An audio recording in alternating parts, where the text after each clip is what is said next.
Hello everyone, स्वागत है आप सभी का ऑनलाइन स्टडी जोन में।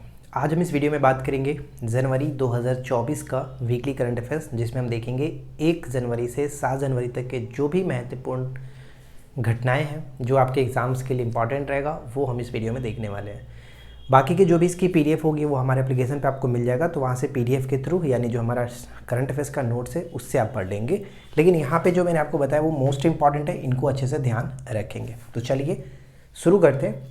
सबसे पहला प्रश्न आपके सामने ये है कि 16वें वित्त आयोग के अध्यक्ष किसे बनाया गया। 16वें वित्त आयोग का अध्यक्ष, जैसे 15वें वित्त आयोग के अध्यक्ष हम जानते थे एनके सिंह थे, ठीक है, नंद किशोर सिंह। उनके स्थान पर अब 16वें वित्त आयोग के अध्यक्ष के रूप में अरविंद पनगड़िया को बनाया गया।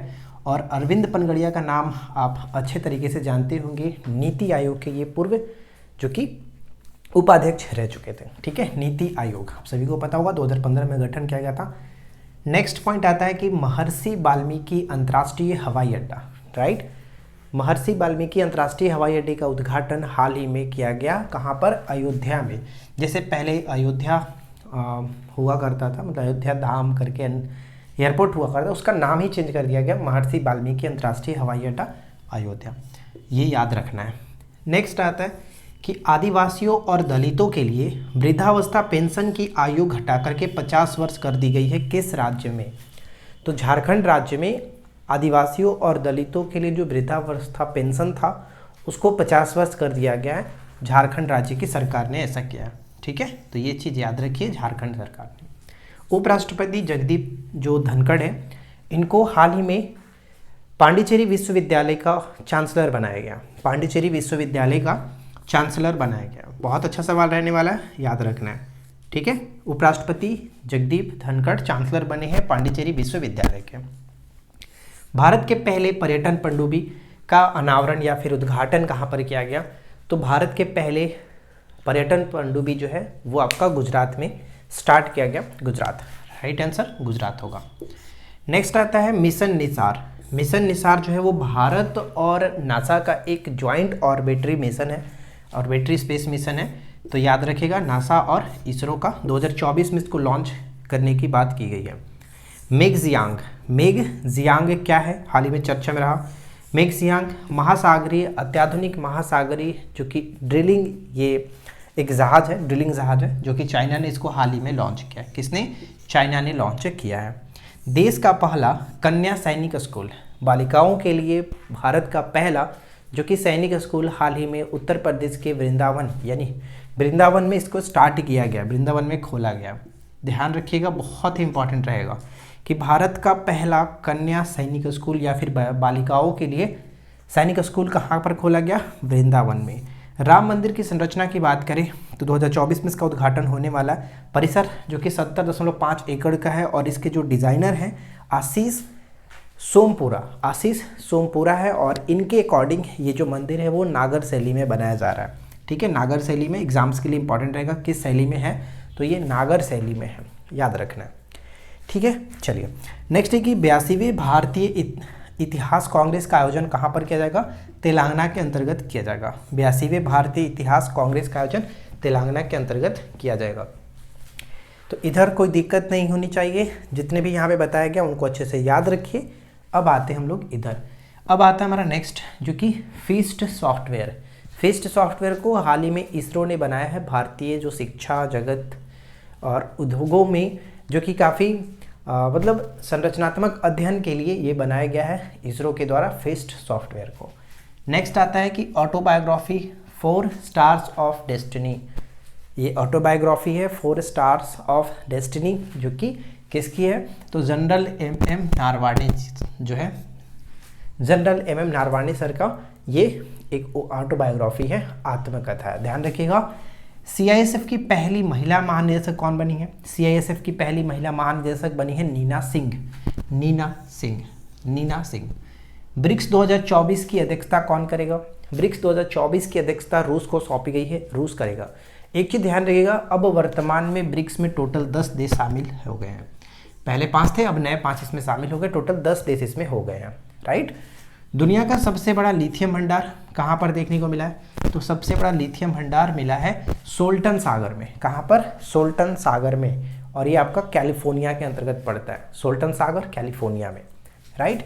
नेक्स्ट है कि desert cyclone 2024, desert cyclone 2024 Bharat और यूएई का एक सैन्य अभ्यास है, संयुक्त सैन्य अभ्यास है, इसको याद रखिएगा। एमएस स्वामीनाथन पुरस्कार 2023, एमएस स्वामीनाथन पुरस्कार 2023 मिला है वीआर कंबोज, चौधरी चरण सिंह कृषि विश्वविद्यालय के ये उप कुलपति कह सकते हैं, उनको ये दिया गया है वीआर कंबोज, जो कि एमएस स्वामीनाथन पुरस्कार 2023। अगला सवाल कि हाटी समुदाय को एसटी का दर्जा दिया गया, तो आपसे ये पूछा कि हाटी समुदाय किस राज्य से संबंधित है? हिमाचल प्रदेश। हिमाचल प्रदेश के हाटी समुदाय को हाल ही में एसटी का दर्जा दिया गया, यानी शेड्यूल्ड ट्राइब का दर्जा मिला है। भारत के पेट्रो राजधानी का दर्जा किसको मिला? भारत के पेट्रो राजधानी गुजरात बना, क्योंकि जो गुजरात है वो कह सकते हैं पेट्रोकेमिकल, ठीक है, पेट्रोकेमिकल जैसे कि क्रूड ऑयल और पेट्रोकेमिकल के लिए काफ़ी बड़ा हब माना जाता है, और दक्षिण एशिया में सबसे बड़ा ये गुजरात एक तरह से देखा जाए तो पेट्रोकेमिकल का सबसे बड़ा भंडारण भी माना जाता है।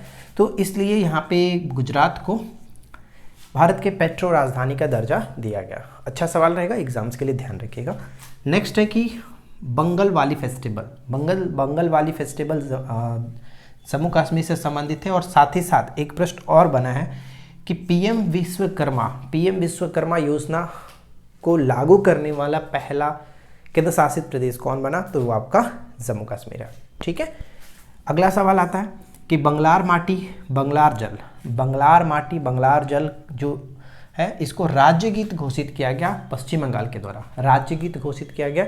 इस गीत के रचयिता रविन्द्रनाथ टैगोर थे, RNT रविन्द्रनाथ टैगोर थे, और इस गीत का जो समय है, मतलब गायन का समय है, वो 1 मिनट 59 सेकेंड हो जाता है, याद रखिएगा।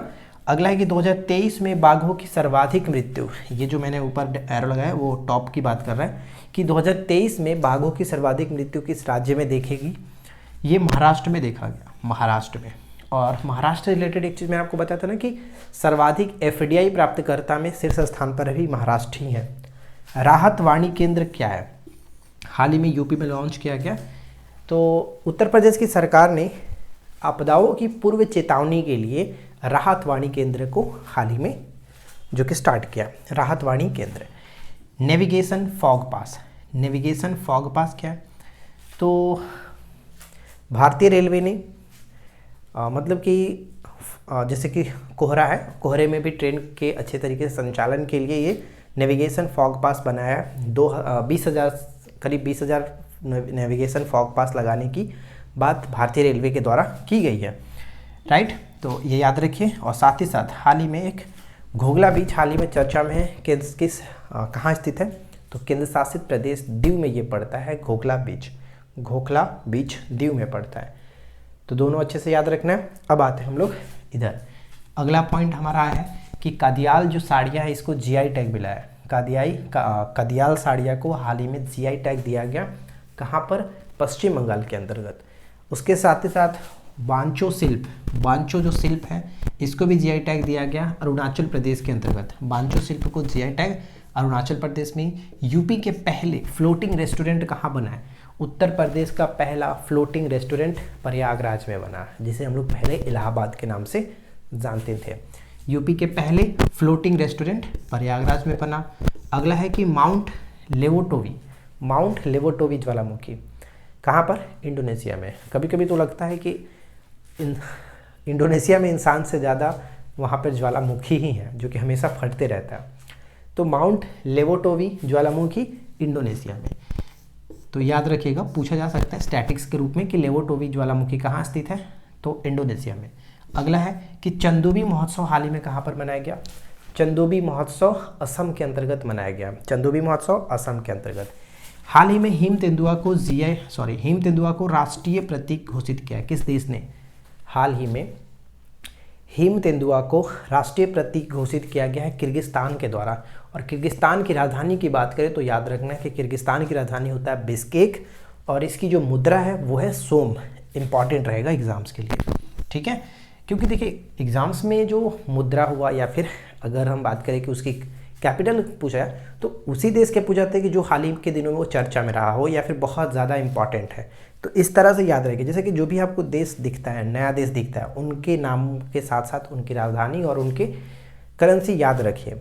अगला सवाल ये है कि 10वीं शताब्दी का कदम्ब शिलालेख हाल ही में खोजा गया, कहाँ पर मिला है? कदम्ब शिलालेख गोवा के अंतर्गत देखने को मिला है। कदम्ब शिलालेख गोवा के अंतर्गत देखने को मिला है। राष्ट्रीय पक्षी दिवस मनाया गया था हाल ही में 5 जनवरी को। राष्ट्रीय पक्षी दिवस 5 जनवरी को मनाया गया। तो देखिए कुल मिलाकर बात करें तो 1 से लेकर के 7 जनवरी तक के जो भी महत्वपूर्ण घटनाएं थी, जो भी महत्वपूर्ण करंट अफेयर्स के क्वेश्चंस बन सकते थे, वो मैंने यहाँ पे लिख रखा है। और कुछ एक्स्ट्रा भी है जो कि आपको हमारे नोट्स में मिल जाएगा, तो मैं उस करंट वाले नोट्स को तो मंथ के एंड में डाल दूंगा। फिलहाल मैं दिसंबर वाला को अपलोड करने वाला हूँ। दिसंबर की PDF एप्लीकेशन पे आपको मिल जाएगी, तो करंट अफेयर्स के सेक्शन में जाकर के PDF को डाउनलोड करना हो तो कर लीजिएगा। ठीक है, बिल्कुल फ्री है। करंट अफेयर्स वाला सेक्शन हम बिल्कुल फ्री रखें, तो आप वहाँ से जाकर के डाउनलोड कर सकते हैं।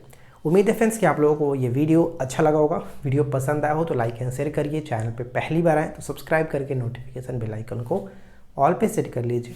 हम मिलते हैं आपके साथ इसी प्रकार के नेक्स्ट वीडियो में नए टॉपिक के साथ। Thanks for watching.